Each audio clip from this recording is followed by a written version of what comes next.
ప్రభునందు ప్రియులైన మీకందరికీ యేసుక్రీస్తు ప్రభువారి నామములో శుభవందనాలు తెలియజేస్తూ ఉన్నాం. దైవజనులు బ్రదర్ భక్త సింగ్ గారి పరిచర్యలో నుండి దైవ మర్మములు అక్టోబర్ 17.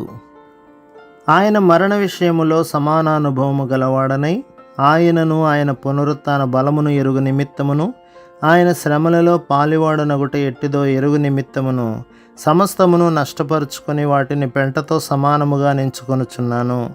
ఫిలిప్పీ పత్రిక 3వ అధ్యాయం 11వ వచనం. అనుదినము విశ్వాసము ద్వారా ఆయన పునరుత్థాన శక్తిని మనము అన్వయించుకుంటేనే గాని ప్రభువునకు తృప్తి కలగదు. గలతీ పత్రిక 2వ అధ్యాయం 20లో పౌలు క్రీస్తు నాయందు జీవించుచున్నాడు అని చెప్పెను. ఎందుకనగా సజీవుడైన క్రీస్తే నీ కొరకు నా కొరకు మరణమును జయించెను.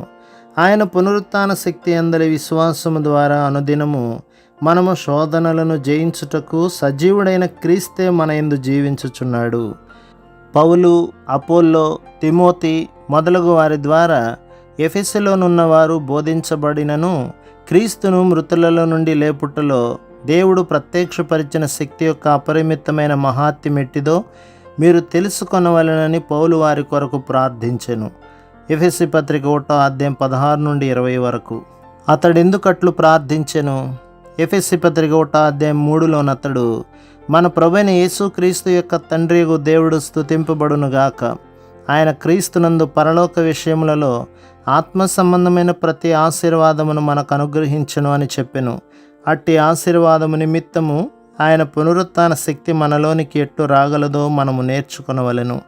అట్టి జ్ఞానమును విశ్వాసమును పొందినట్లు పరీక్షలు, శ్రమలు, ఇబ్బందులు, కష్టముల ద్వారా ప్రభువు మనలను తీసుకొని పోవును. ప్రభు మిమ్మును, మీ కుటుంబమును, మీ సంఘమును దీవించి ఆశీర్వదించునుగాక. ఆమేన్.